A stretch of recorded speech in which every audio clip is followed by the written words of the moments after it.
I'm joined in studio here in the Sound to Light studio by a good colleague, but a leading crime prevention expert, Sergeant Graham Kavanagh. Graham, good morning and thanks for coming down. Morning, Mick. Typical Irishman, I don't take praise too easy. It doesn't sit well. I know, in fairness. Look, I suppose we're coming into that time of year. We're the 24th of November. This day month will be Christmas Eve. And what we've seen over the last couple of months, as maybe restrictions have opened up, we've seen burglaries increase. And we're here this morning, I suppose, to talk about home security. But before I go on to that, I'm going to ask you a question that I get asked a lot. What is a crime prevention officer and what do you do? Yeah, what do we do? Like travelling salesmen, really, I suppose what we're employed to do in Garda Síochána is to engage with communities, businesses, everybody really, to try and sell the crime prevention message, try and encourage people to I suppose, think about their safety, think about things they could be doing to greatly reduce themselves being victimised. We also look at, I suppose, I have a handle on Laois and Offaly, you have your handle on Kildare, but there's a crime prevention officer in every Garda division, and we work with our own colleagues looking at the crime side to see, well, winter time we know generally burglaries generally increase and it's during the darker hours, so we're looking at that to see, right, is there certain locations we need to target? Maybe there's possible people involved in the criminality that we could be targeting too, and we'd see that then with the organised crime gangs being targeted. But really what we're trying to do is get the information out to people that'll help them help themselves, I suppose, reduce the risk against them. So when it comes to the home, as Councillor McNeely said, a burglary is the one thing that can greatly affect any of us, any day of the week, any time or day. We know at winter time burglaries generally happen from 5 to 9 in the evening. You know, the winter lighting, we talk about lighting is good, you know, that's why we talk about it, and that's why the criminal works at night time and then darkness, you know, at the hours. And then rurally we'd see burglaries happening, maybe farm theft, that sort of stuff overnight, you know. So working with everybody to try and, I suppose, get the information out to them that'll help them. Yeah.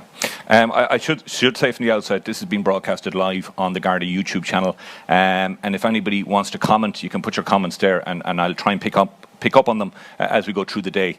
You know, while we're here from Galway, I suppose this is probably a national event where we're appealing to people across the country, rural crime, farm crime, urban crime, and everything else.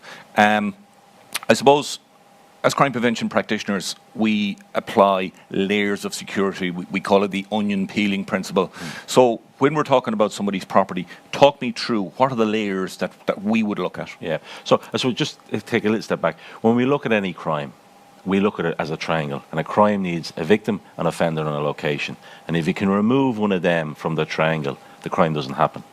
So when we look at all the advice we give, you know, the lock up, light up we give, you know, real catchy little terms, there's a lot of work goes into the background that justifies the message that we give and why we give it, you know. And we give short little snappy things just to remind people, you know. So we use little problem solving ideas then, right? How are we going to reduce people, how are we going to reduce issues with bike theft? How are we going to reduce issues with theft from cars?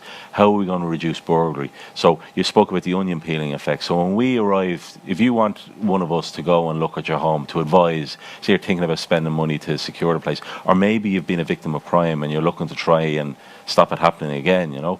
So we arrive into your community. So community is the first thing we look at, you know. So we always encourage communities to get involved in community alerts, which is the rural scheme, and then you've got your neighbourhood watches, which is your urban scheme, and then you have resident associations, and then you have text alert that's really come into its own over the last 10 or 12 years, you know. And text alert is really just a means for ourselves to get information out to you, to let you know if there's trends in crime, advice about what people can do, short little messages to get out. But that's your first layer, people watching out for each other. Because as Councillor McNeely said at the start, crime prevention is everybody's business, you know. It's not just the guard's job. All of us have a responsibility to do certain things. And yes, we should be able to live our lives crime-free. People still believe they should be able to leave the doors open and leave stuff in cars. And yeah, it'd be great if we could, but unfortunately, there's always going to be a criminal element that will see an opportunity and steal from you or take something from you, you know. So it's just simple thing you do to stop that, you know.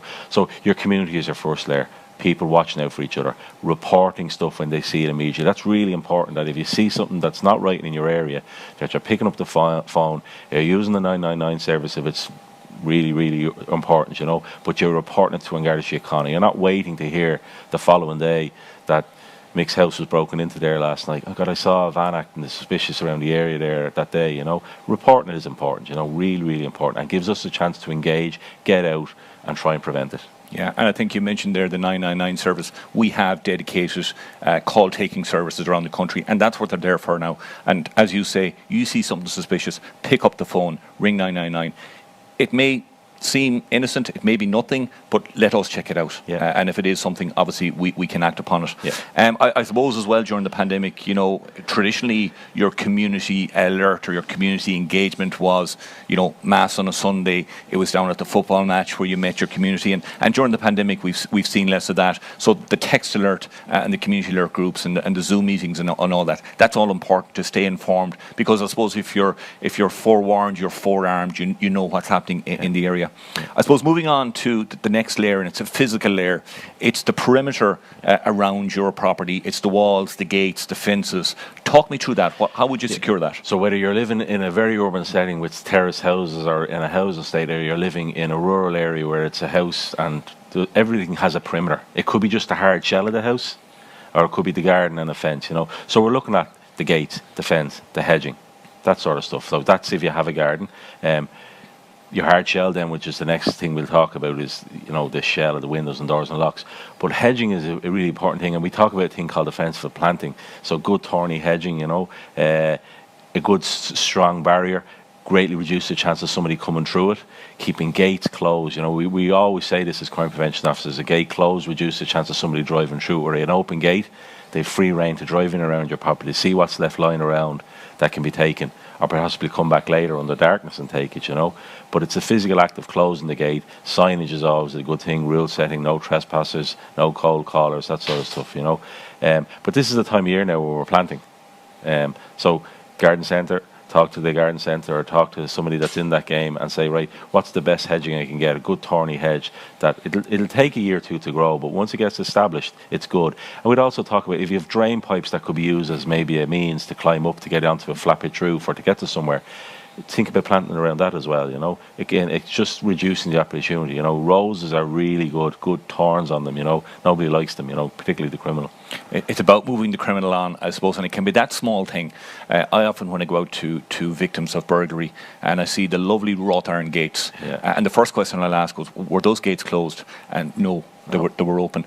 And I'd say to anybody watching here today, drive down any country road and count the amount of gates that are open, left wide open. You know, you spent a lot of money putting in the gates, and the closed gates, while it will not keep the burglar out, I mean, they can climb over the wall, it is drawing a line in the sand and saying, inside these gates is private property, and if you cross that line, you are now trespassing, and they know that. Where the open gate, I often say, it's an invitation in. And it's that simple thing of walking into your driveway, and once they're in there, they'll see something else, and it escalates from there. So the simple thing of closing the gate. It's a good time of year for planting. I know the blackthorns and the berberis and all those spiky hedges, they're excellent. I suppose, talk me a little bit about, sometimes you go out and you'll see the big hedge and the big trees blocking somebody's garden, and a lot of people like the privacy aspect that gives, but from a crime prevention perspective, that's not ideal either. No, it's not. Really, I suppose, keep it simple. Low at the front and high at the back. You know, hedging kept low, that if somebody driving by or walking by can see that there's somebody in your garden or in around your house that is up to no good. And yes, that is always a battle. You know, I have that too with people when I call out, well, I like my privacy. And that's fair enough. But you're also giving a person that is of a criminal intent the privacy too, because once they go beyond your perimeter line and they're in behind that big high hedge, there's no surveillance.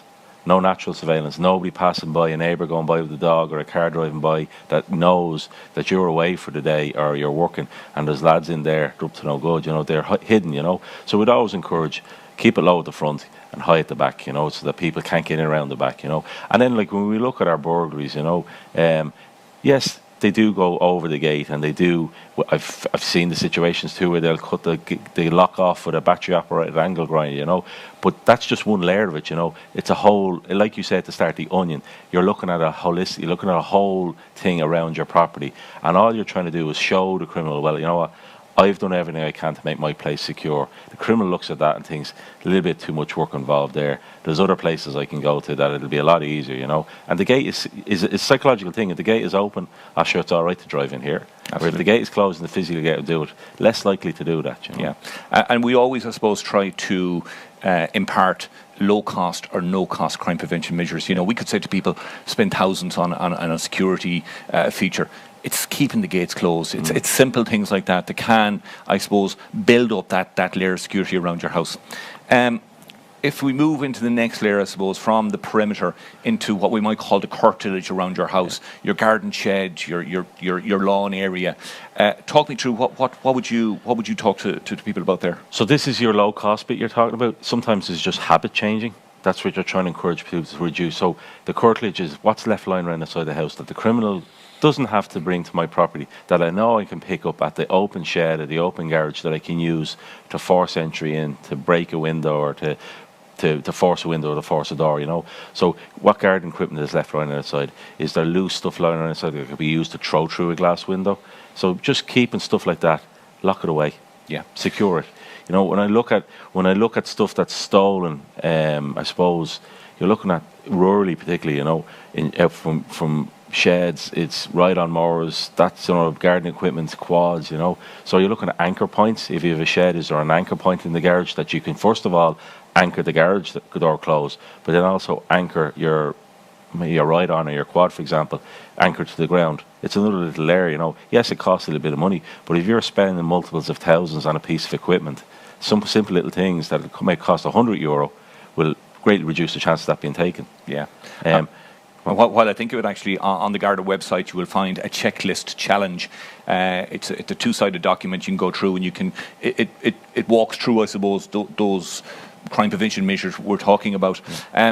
You know, sometimes when I go out to people as well, I'll see, you know, going into the Christmas, and I suppose with Santa coming soon, they're cleaning the chimney and the ladder is left down beside the house. Yes. And it's an easy climbing aid. Yeah. You know, another climbing aid is the wheelie bin. Yeah. You know, it's nice and light, it's on wheels, you can move it around, and that can be the climbing aid to get onto a flat roof, which in turn will get somebody in a top window or something like that. So it's having the look at those things. I suppose when we mentioned wheelie bins as well, you know, all of this is what you want to do, and I suppose while burglaries were slow during the pandemic was people were at home. So what you learn from that is that if you can give the impression that you're at home, Occupancy. You know, shows your occupant. So wheelie bins left out for a week on the side of the road is telling a story. Yeah. You're gone on holidays, you're away for Christmas or whatever it might be. So even if it's working with a neighbour to get them to bring your wheelie bins in, put them away, put them in the shed, lock them away, they can't be used. And I suppose as well be conscious of data theft, you know, information, bills, whatever you might throw in the bin, and it's gone out to the bin. If somebody took an old bank statement or took an old phone bill, and we'll be talking later to Detective Sergeant Paul Johnson about cybersecurity, but they're building up a database about you. Shredding that and everything else. You mentioned the sheds there, and you mentioned anchor points, but I mean, the sheds hold a lot of valuable equipment, you know. I'm sure Santa will be bringing bicycles. I'm sure people have, with the cycle to work scheme, gone out and bought expensive bicycles. We're seeing, I suppose, an increase in the likes of e-bikes. So, and that's before we go near tools and lawnmowers and trimmers and everything else. Talk to me about shed security first. You know, it's often ignored. Yeah, so I suppose I try and do what I ask people to do. I have the shed, it's keep it locked and secured, it's alarmed. All I'm trying to do is that if something goes wrong, I know there's an issue and I can react with, you know. Photograph and stuff, property marking is always a great thing, you know. There's a debate of whether the air code or whatever works for you that makes your property identifiable, that if it's recovered by ourselves, that we're able to get it back to you. So we're able to spend more time dealing with the criminal, and then we have your property back. Bikes have a serial number on them. Everything has a serial number on it, but we're kind of really bad about we get it, we buy it, we throw a box away, and then we use it. And nobody really goes around and takes a photograph of the piece of equipment and a photograph of the serial numbers. You can put the air code on it. The air code just mainly identifies it that is belonging to your property, you know.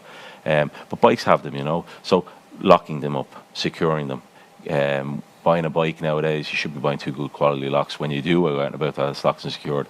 So marking them, photographing them, taking a record of them, and locking the shed, securing it properly. So there are little ground anchors that you can use for the shed doors. Good quality locks on the doors as well, that they can't be snapped. Keeping the windows on the shed closed if there's windows on the shed, you know. Like it could be in an urban setting where you have a little wooden garden shed, you know. what are you keeping in it? You know, if there's high-end valuable stuff, is the wooden door in it with the little clasp lock in it that going to stop somebody getting in? Probably not. You know, so you're looking at investing in a good quality lock on it. It may be a good door in it, you know, that's going to take effort and time for them to get through, and they're going to make noise, and people are going to hear that and report it, you know. Would an alarm on a shed be crazy to think about? No, I mean, I have an alarm on the shed. It's been set off by myself because I forget that it's on, and I go in and set it off. I know it works, you know. Yeah. But it's connected to the house, you know, so it's all part of it, you know. Yeah. And what actually I do is I lock my bicycles to my lawnmower. Right on lawnmower. You make a layer, a bundle. So I'm making the lawnmower the anchor point, you know, and it'd be very difficult for a criminal to steal the lawnmower and the bicycles that's chained to it. Again, using the good standard, the good quality locks and chains. So that becomes the anchor point. But I think it's important to look at your shed and what is valuable in there. You know, we buy so much materials over the years, the tools, the strimmers, the lawnmowers, the chainsaws, the bicycles, and so on. So doing, I suppose, a stock take of what you have and recording serial numbers. You know, the serial numbers, as you said, on most items. I know down here in Galway, boat engines, for example, we often have some boat engines stolen from boats on the lake, and the amount of people that don't know the serial number or even know that there's a serial number, a frame number, a chassis number on the boat engines. The bicycles, as you mentioned, turn your bicycle upside down. On the crank, underneath the pedals there is a serial number on that. I use it as a simple thing of taking a photograph of it. Also taking a photograph of the bike in its entirety. And what I suggest is email them to yourself. So you have them in a sent email under the title, serial number of bike or whatever. So it's easily retrievable going forward. I know my colleagues be doing bike safety stuff with kids at schools, you know, and I actually say to them, you know what, the first thing you do with them is get the kids to just turn the bike upside down and see where the number is. Because no, that's not something everybody does, you know. See where the number is, and when you get home, get mum and dad to take a picture of it, you know. And like you say, email it to themselves, save it, you know. But it's the first thing you do, is it? Like you said something there. If you can increase the time it takes to do something and the effort it takes, you greatly reduce the chance. Like if it's too much hassle for the criminal to do and it's taking too much time, the more time they're there, increase the chance of being seen and increase the chance of being caught, you know. They're on the clock, you know. I think statistics have shown about 3 or 4 minutes. You know, if a criminal can't get into your house or can't get the property in about 4 minutes, as a general rule, they'll usually move on. They feel that, okay, 4 minutes have gone, the guards are probably on the way, somebody's going to see me here, and they move on. So it is about those, I suppose, layers, as we said, and the simple measures. You mentioned property marking, and I'm conscious that maybe many of our viewers don't know what that is. Can you talk me through that? So I know various places around around Ireland, some of the local authorities have invested in property marking machines, but it's something you can do yourself. I mean, a number of years ago, the IFA set up the theft stop, and there was a lovely little tap and die set where it had A to Z and 1 to 9 or 0 to 9, you know. And it's just marking it. So if it's etching it on or stamping it on yourself, or if your community has access to a property marking machine, it's just putting something number or some sequence of numbers that means something to you that is easily identifiable by yourself. So maybe put it in a number of places on the ride-on, for example, you know. It really does is it makes it your own. It doesn't stop it being stolen. But if the criminal sees that there's property marking on it, that's a little bit harder for me to offload now, you know. Plus, the person that buys it from me now could be in bother as well because it's still on it, you know. And it also means if they do go to the effort of trying to etch it off or grind it off, well, it's questions to be asked then about it, you know. Well, why did that happen? You know, that's really a red flag to us. This is definitely stolen. You know, we have to try and identify it. So you'd see us doing that all the time on social media, putting up bits of property, trying to identify the owners, you know. It's because nobody has... Like, if we could look up the serial number on our Garda Pulse system, and you can see that has been reported stolen 6 months previously in another part of the country, that'd be great. But people don't really report the serial numbers when it's stolen because they don't know what they are. I think, as you said, many of the county councils or councils around the country or Garda groups have brought a Telesys machine which engraves your air code onto your property. And I suppose the thing about an air code is it's a unique identifier to you. And as you said, somebody comes into my garage, sees my lawnmower, but sees H91, ABC, whatever, on my lawnmower. In his eyes, it's damaged property because he will find it very hard to sell it on because, let's face it, he's not stealing it to cut his own lawn. Exactly. Secondly, if he stopped at a Garda checkpoint down the road, it's quite easy for the guard to see that this air code does not match up to him and can take the property off him and or potentially arrest him for handling stolen property. But thirdly, and I think equally as important, is when property comes into Garda possession, and they often do through searches and other mechanisms, we can get that property back to you. Yeah. It's a unique identifier to you, as opposed to, as you said, up on social media, here's a picture of an item that we have recovered, we're looking for an owner. Yeah. You know, it'll get it back to you. So it's a simple, and it can be the overt marking, in other words, the clear on the bonnet of the lawnmower or whatever, or it can be the covert marking where, for example, on bicycles and other, even though a bicycle has a unique identifier already, but down on the seat posts, Yeah. you know, in a hidden area, trailers, you know, again, to farmers out there, we get a lot of reports of trailers being stolen. They're easy to steal. Somebody with a tow bar backs up, they're not locked, and off they go with the trailer. So I suppose what we're saying to people today is, you know, have a look at your shed, have a look at what's in there. There's a lot of valuable equipment in there. How can you best protect that? The property marking is good, the anchor points are good, and securing your shed with good standards locks, a good standard of door, and perhaps even an alarm. Because if you were to itemise and quantify what's in your shed, you're talking thousands. You are. Our GPS tracking devices are pretty cheap nowadays. You know, if you have a high-end trailer or a ride-on or something like that, seriously consider buying something like that. You know, it helps. Like, I know I'd seen up in Kildare there last year where there was a number of items recovered because one individual had put a GPS tracker on a piece of equipment. And I brought my colleagues to a particular location and recovered a number of items from it, you know. So it works, you know. Yeah. It needs to be installed properly, and, you know, you need to spend a little bit of money on it, but it's a good investment. Again, and you know, going back to the boat engines, you know, many anglers and boat people spend thousands on an engine, and a GPS tracker is cheap. You know, relatively cheap, 100 odd euros, you know, but that will protect it. Same with the quad and so on. I'm conscious as well that oil and the price of home heating oil has gone through the roof. And we do hear from time to time theft of oil from oil tanks. What advice would you give? So you go into any of your hardware stores, there's a good little gauge that you can put on the tank that will alert you in the house that if the oil drops, particularly if it drops quickly, you know. But if you have an oil tank, bit of trellis fencing around it, thorny hedging, a good lock on it, a good lock on the top, I suppose, where it's pumped in. But I also see, I mean, I've seen occasions where they'll go out and they'll drill a hole into it and they'll siphon it out, you know. But if the pressure's dropping, you have the gauge on it, you'll know what's happening, you know. And lighting around the place, you know. Again, it's if you look at the layers we're talking about, it's the layers around that area where the heating oil is, you know. Trying to just make it a little bit more inaccessible and awkward to get at.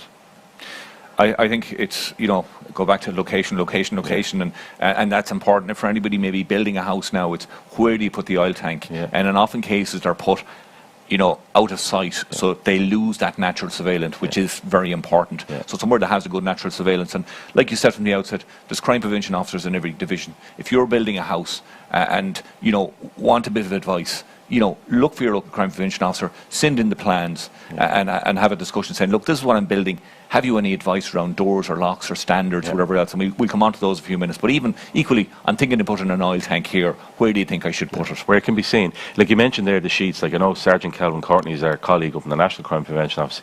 He updated all the crime prevention sheets there during the year. You know, there's 5 or 6, there's 6 new crime prevention sheets with QR codes on where there's little videos as well to explain. So they're on the Garda website, so they're worth looking at, you know. Yeah, and thanks, Sergeant Courtney is probably watching us today.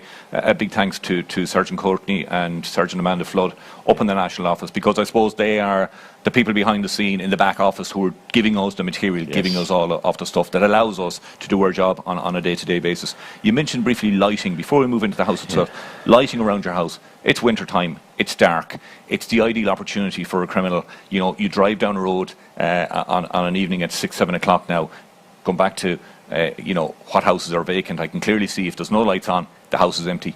Talk me through. So the lighting is inside and outside, you know. It's a personal choice for people as well, where it's dusk till dawn lighting, which is something we'd advise, you know. Some people don't want it lit up around the side all the time. They'll use the sensor light, so if somebody comes into the area, the light will come on, you know. But I generally recommend dusk till dawn lighting. So once it gets dark, the lighting comes on. And the reason why we say that is because we know criminals don't like the place lit up. That's why they go out at this time of the year in the dark to commit crime. And they'll be generally attracted to the darker locations where people can see them and where they can't be seen. So if the house looks in darkness, inside and outside, that's great for me, because I won't be seen. But if there's lighting around outside, increase the chances that I will be seen. If you're doing everything else that we're saying about low hedging, you know, people watching out for each other, reducing the means around outside the house that they can't use stuff to break into your house. And then the lighting inside the house, when with the shell we talk about that, but you can turn on your lights from anywhere in the world now inside the house, and it goes back to occupancy. That's the one thing that, again, you said it a while ago, over the last 21 months, particularly last year, the vast majority of us were at home, and we saw burglaries. We still saw burglaries occurring, but they dropped off dramatically because we were at home. And occupancy is always probably one of the better deterrents, and making the place look as occupied then is feeding into that. So the lighting, making the place like there's people at home. A criminal doesn't like to go to a house that there's somebody in. I know we do see them, we do see the burglaries where people are in the house. They're few and far between. The bulk of our burglaries are unoccupied properties, and a lot of properties are unsecured. Windows not locked, doors not locked, keys left lying around outside, Simple little things that don't cost anything. It's just a habit. Get into the habit of locking the place up before you go out, and lock the door, and don't leave keys lying around outside. If there's a reason why you need the keys, go to your locksmith and talk about the wall-mounted key safes, somewhere secure that it's on the wall, the keys can be stored in it, not under the flower pot or under the mat. Yeah, if you think the flower pot's a good spot, so will a criminal. Yeah. I'm going to go to a video, and I've Niall here from Sound to Light. Niall, we're going to go play a video. This is one, yours truly, about this time last year. It was aired on RTE Crime Call, and thanks to Crime Call for allowing us to show it tonight, or today. We'll play the video, and I think we'll talk about it afterwards. Yeah. Now, darker evenings are upon us, and we all need to think about making our homes secure. Here's Sergeant Graham Kavanagh. Being security conscious and developing good home security habits and routines around the home will go a long way to deterring the burglar. There are some measures you can take to beat the burglar, or at least delay them. Research shows that if they cannot get in within 3 minutes, they will move on to an easier target. Whilst we would always encourage the traditional methods of home security, that is your locks, your windows, your doors, there have been vast improvements in other areas, for example, smart technology. Disarmed. The use of CCTV has become more prevalent in Ireland over the last number of years, particularly with the availability of self-installation kits. Camera doorbells can act like CCTV, allowing the householder to take control of callers to the front door. We would, however, always recommend the use of a PSA-registered CCTV installer if you're considering CCTV to be installed around your home.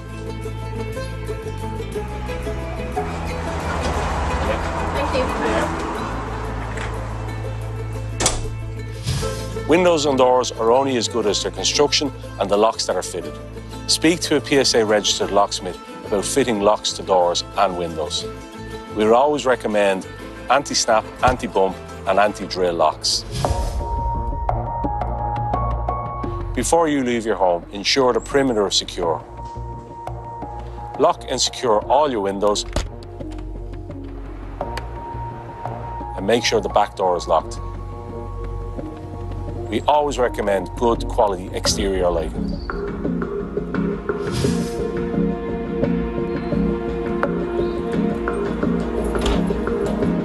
And please always remember to switch on your house alarm when leaving.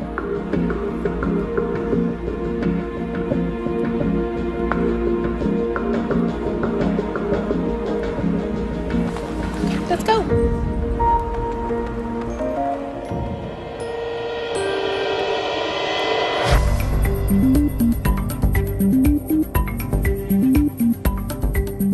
Using timers on plugs and smart devices is another good way of creating the impression that your house is occupied if you're away. Traditionally, we'd always recommend the use of timer switches for lighting around the home, but now with smart technology, you can now switch on your lights remotely if you're away from home and you forget to do so. And don't forget, the simplest thing you can do to protect your home at winter time is to lock up and light up. Stay safe.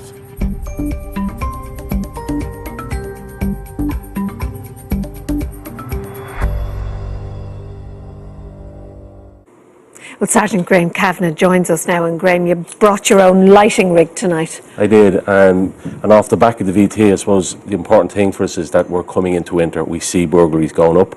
Wednesday we have a European focus on burglaries, and And the one message we always give is lock up, light up. We say that because we know from looking at burglary analysis and MOs, bad security at windows and doors and bad lighting is a great attraction to the burglar. Right. So if we improve that, it deters them. So light up. Talk us through these little gizmos here. So the really basic timer switch we always refer to, there you go, light goes on and off. You've got your TV light here, which is, I suppose, gives the appearance that you're at home watching the television. We're talking a couple of quid here, yeah, aren't we? tenner. Occupy, you know, place looks occupied. Yeah. We have our wall-mounted safe here, so we always ask people not to leave keys lying around outside. So really important. typically, why would these be in use? For a So child? Is it? carers, yeah, holiday home, emergency, so if you have a spare key, instead of leaving it in the flower pots or whatever, put it in one of them. Very secure, very difficult to get into. You've got the French door lock here for securing the handles on the door. Again, if they force the door, it won't open with these on. And Very presumably cheap. that's a common entry point, is it? Exactly, French doors and patio doors are generally a weak point. And then last thing I have is a Euro profile lock. That'll fit on any door, and your locksmith will install it. So that's what we refer to in the VT as the anti-bump, anti-snap and anti-drill lock. Very good piece of So equipment. we saw fairly high-tech security, didn't we, in the VT, operated by mobile phone. It doesn't have to be. No, it doesn't. I mean, this stuff it works, you know. The one thing we referenced in the piece was about using our alarm and the choice of self-monitored and monitored alarms. We'd always encourage a monitored alarm, somebody paying a company to monitor your alarm. It's a little bit better than self-monitored. Your signal goes, your battery goes, and you've no control over your alarm. Lighting is always a key thing. Good dusk till dawn lighting outside the property at night time. And then locks. Always look at your locks. Very important. Final word about Halloween then, Graham. Yes, so Halloween, I suppose we've spoken about it before, about the law in regards to fireworks, so we all know that. It's 14 years in. I suppose this time of year, we see antisocial behaviour in estates with fireworks being let off. So I'm really appealing to parents and the kids. Will you just think about what you're doing and the distress it's causing to people living in your area and to their pets also. And also bear in mind the health guidelines that we're working within, and that you're going out, you're hanging around, you're probably not physically distancing, and what you're going to bring home to your parents or your grandparents. Very good video there. As I said, it was aired this time last year on RTE Crime Call. I suppose some interesting gizmos you had there, all low cost or no cost in many cases, crime prevention measures. Without going back in and talking about the game, maybe just to talk about the video doorbell. I think that's interesting.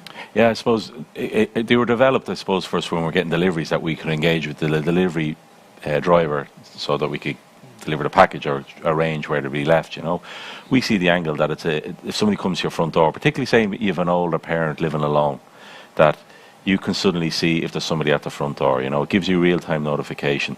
And there are good products on the market here in Ireland that you can buy that give you real-time notification if somebody comes onto your property. So your CCTV generally records, and it's an evidence gatherer. It's a reference point if something happens afterwards, where the video doorbells or monitored CCTV give you real-time notification that there's somebody on your property, and it lets you react to it, you know.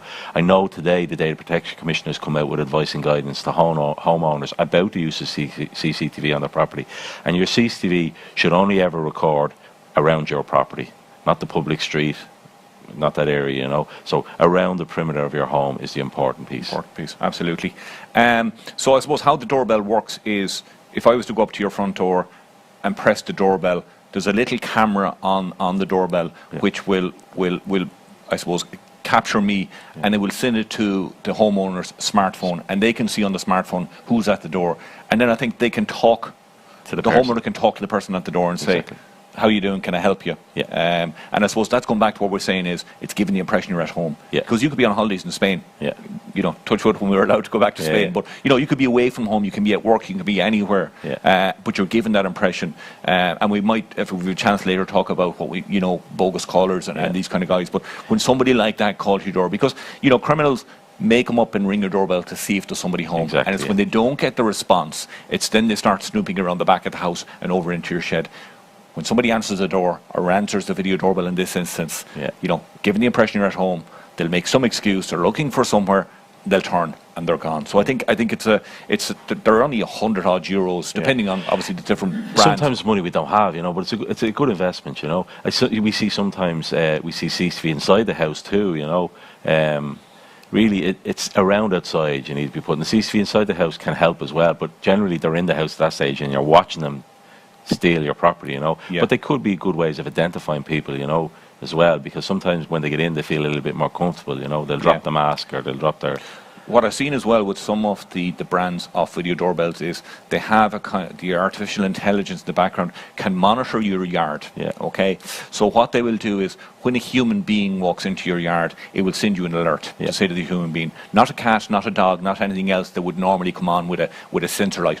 Only when the outline of a human being comes into your yard, you get an alert and you can look at your phone. Yeah. So when the postman comes in, you get an alert, you can look at your phone and go, it's the postman, it's fine, nothing to worry about here. So without them ever pressing the doorbell, you're getting those real-time alerts. So before the burglar ever goes near your property or near the physical structure of your house, you're getting that alert. Yeah. So I think for the Christmas, a lot of people watching today are wondering, what will I get my family for Christmas? A video doorbell could be the perfect gift. Like I said in the piece, I'd always talk to the PSA registered CCTV installers and the alarm installers about the best products that suit your location, that works for you.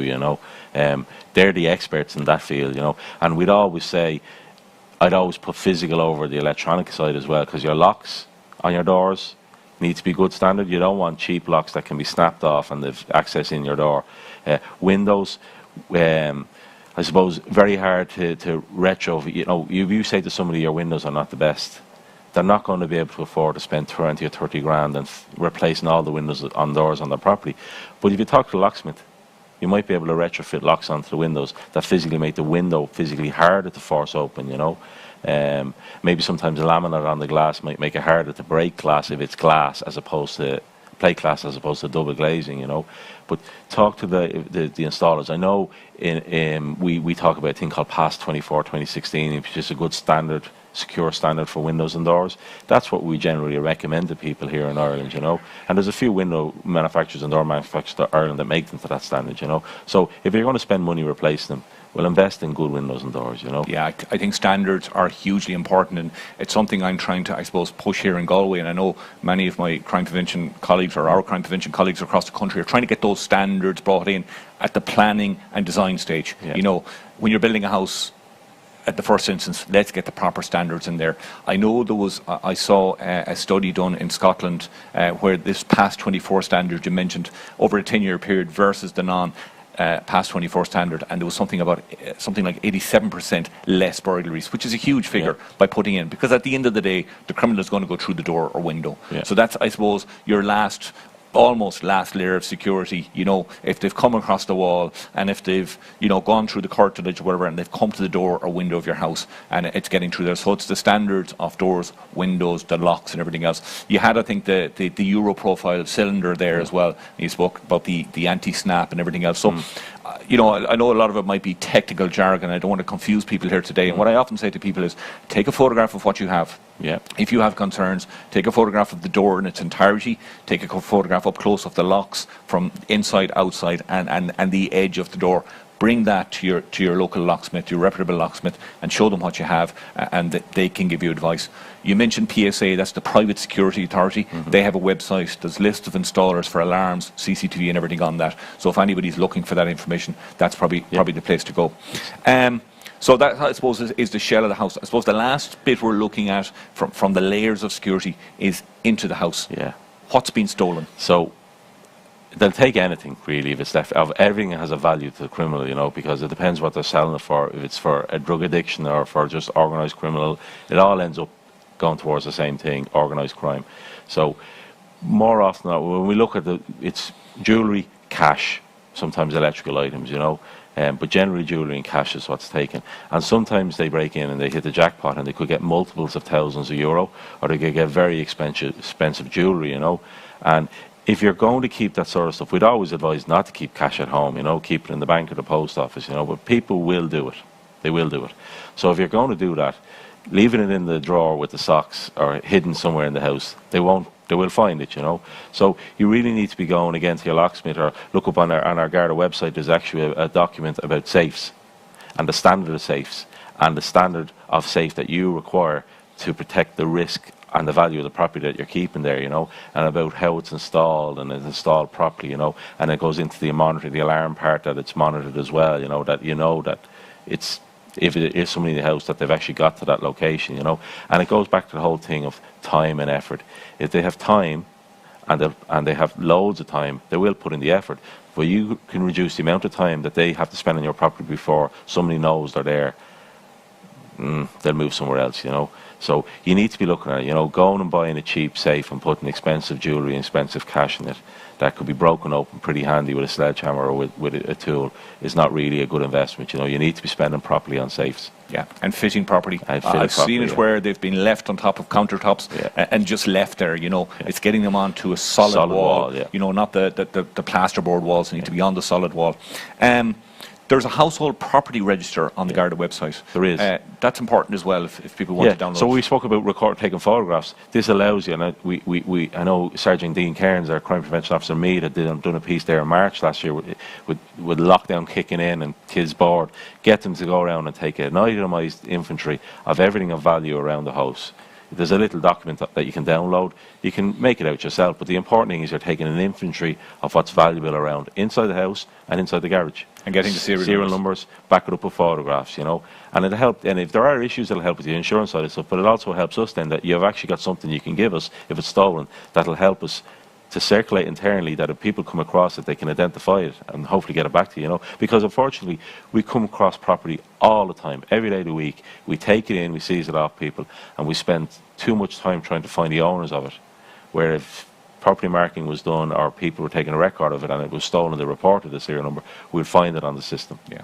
And I suppose jewellery, cash, obviously, the advice is don't keep large amounts of cash at home. Yeah. And I think if we get nothing else across here today, getting that point out to people, I think this day and age, with online banking and everything else, we shouldn't need to keep the large amounts of cash. But if you do, have the safe to the right standard. Jewellery, it is good advice to photograph your jewellery. And I remember a case a couple of months ago, I think there was jewellery stolen in Donegal, but because the person had good quality photographs of that jewellery, we were able to locate it in Dublin. We were able to get it out on our social media, and it was a pawn shop or a jewellery shop in Dublin that was offered that jewellery for sale, and the alarm bells were able to ring. So I suppose what we're saying to people as well, if you have that jewellery, take photographs. I don't want to see your wedding album showing me your wedding ring. You know, take it off, get a close-up photograph, any distinguishing features or marks or anything on it. That's important. It is important. I suppose as we go into wintertime burglary, our simple tagline is lock up and light up. Yeah, really simple. So when you're going out, lock up. Even if you're going out for 15 minutes, picking the kids up from school or nipping off to call into the neighbour, go to the shop, lock the place up. Well, I would say lock up at all times, even when you're at home. We do that. You know, we've seen during the pandemic while people were working from home, they were upstairs and somebody would walk in. You know, wintertime burglaries generally occur from 5 p.m. to 8 or 9 p.m. in the evening. It's that time when it's dark and there's usually nobody home. But even when people are at home, the criminal will go around, particularly in housing estates, they'll try the doors. We all come home from work, we go in, hall table, we throw the phone, the keys, the wallet, the handbag, whatever it is, and we run upstairs to get changed, or we go into the living room to turn on TV. Criminal just opens the door, and a lot of doors are left just unlocked, and they'll pick up the first thing they see, keys of the car, and they're gone with that. So it's the simple thing of keeping that door locked. You've paid money for your windows and doors and locks, use them. You're right, I mean, lock them even if you're at home, if you can set the alarm that it's park guard, that you can move around inside the house, you know, it's just that added layer that if you're at home and you're watching the TV and somebody is trying to get in, that you know about it, you know. I just want to mention, we've about 5 minutes left, I just want to mention the SAS Pubble pendants for the older people. So they're free for people over 65. They're hugely invaluable. I know I've got them for members of my family who are old, and especially if they're living at home, they're a great resource. Do you want to talk about those? Yeah, I suppose the key message is they're available. So if you want them generally in your local community, the local community guards, for example, or ourselves, there's always somebody in the community that knows where to get it and get you one. But getting them is grand, okay? The big problem I see, and I know you see, is the son or daughter might get them for their mother or father, or they'll get them for the uncle or aunt, the older person living at home. There's no point getting it and not using it, not wearing it. So you got to wear it. Like, I mean, it's there for your protection if you have a fall, or you're in distress, or if somebody is if there's a problem with a bogus caller or you need help, you know, wear them, whether it's the pendant or whether it's the wristwatch, you know, and test it.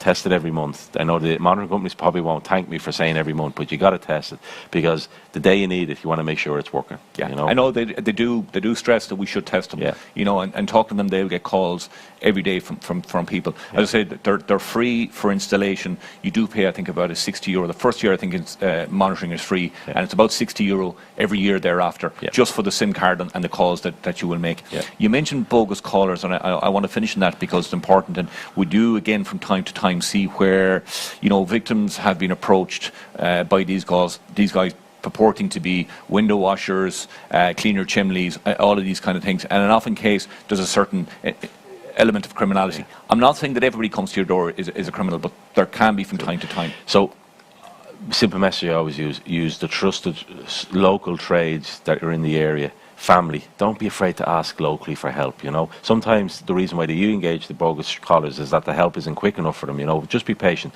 look for the help locally. You don't need some complete stranger coming to tell you there's a problem with the roof or there's a problem with the guttering or something needs to be done. You generally know it needs to be done. You look for the help locally and get it, you know. One thing we do see with bogus callers, and we've seen it throughout different parts of the country, is people purporting to be members of an Garda Síochána calling to older people, saying there's a problem with the money they're after collecting from the post office, and it's saying it's counterfeit, and taking the money off them. Really important message. We don't work that way. We don't call to people's houses. If we're going to call to your house to take money, we'll generally do it under a warrant and search a house, you know. We don't call and say that the money you collected today was bogus money or counterfeit money and then take it off you, you know. So if somebody calls to your house saying that, just say, no thank you, close the door, and ring ourselves. Ring it. Absolutely. Ring it in. And what I often say to people as well, there's no requirement for anybody to open the door to anybody. Yeah. You know, a lot of it's the older Irish people in welcoming particular- thing. Yeah, we're very kid Míle Fáilte. Yeah. You know, a lot of people think that because there's a knock on the door or because the doorbell has rang, I have to open the door to this person. Yeah. You know, so what I'd say to you is don't. You know, you can use the spy hole in your door if you have one. You can use the chain limiter if you have one. But speak through a window. Yeah. You know, can I help you? What do you want? So you're showing them there's somebody home, which is important. Yeah. You know, but also you're not letting them into your house, keeping those doors locked. You know, and one of their MOs often is, while one of them is engaged at the front door, on the back, pal has gone in the back door. So that's the important thing about locking the door at the back. Yeah. Keeping doors locked. Look, as I said, from time to time, genuine, reputable guys will come door to door. So what I'd say is, you know, look for you know, any flyers you may have. ID. Check that they're VAT registered, and that's usually distinguishes the good from the bad. If they're a genuine company, they'll be VAT registered. The flyer might say, you know, a genuine trade will completely understand the message you're giving out, and they'll be patient with the customer, and they'll understand if you call back, research, ask people about them, you know. The bogus will put pressure on you to engage them today, you know. One other message that I just want to give out, Mick, before we wrap up, just to try and remind people, lead up to Christmas, leaving stuff in cars visible, remove any property from the car. Parked outside houses, wherever it's parked. If it's not needed in the car, take it away. Because then it doesn't cost anything. That's just a habit change. And people leaving keys and cars parked in yards out the back, stop doing that, because unfortunately what I'm seeing in my own area is vehicles with keys being left in them in the yard, and the vehicle being stolen and then being used to commit further crime in the area, you know. Simple little thing, doesn't cost anything. Just take the keys out, bring them in and lock the house up. That's very good advice. And I suppose as well, you know, conscious of Christmas shopping. Yeah. You know, people going to shopping centres, they're going to a toy store, filling the car with lots of valuable toys, moving on to the supermarket for something else. You know, the cars can be targeted. So, you know, having maybe a second person which is to sit in the car, I appreciate you will not be able to maybe hide everything you have in the car. So just plan, I suppose, your Christmas shopping, your day out, and that it is secure, because criminals will often target those shopping centres. Before I finish, as I said, we're coming into winter time, we're coming into a busy time, lots of property in our homes for Christmas and everything else. Give me your 3 top tips. Lock up, light up, obviously. You know, if you see suspicious activity in your area, report it immediately. Don't wait to hear that there was a problem afterwards. And I suppose the simple things about keeping the cash at home, keeping valuable stuff at home, if it doesn't need to be there, then find somewhere safer to put it. Keeping the cash in the bank or the post office, you know. Good advice. Yeah. And can I throw in, close the gates? Close the gates. Close the gates. Sergeant Graham Kavanagh, it's been a pleasure. Thanks, Mick. Thank you so much for coming down and imparting your knowledge on us. We do really appreciate it. Ladies and gentlemen, we're going to take a short break, but don't go anywhere. Stick on the kettle because we're going to be back in 5 minutes, and we're going to be talking to Detective Sergeant Paul Johnson about cybercrime. So we're all very familiar with the frauds and scams we've witnessed over the last 18 months. So as I say, don't go anywhere. We'll be back in about 5 minutes. Thank you.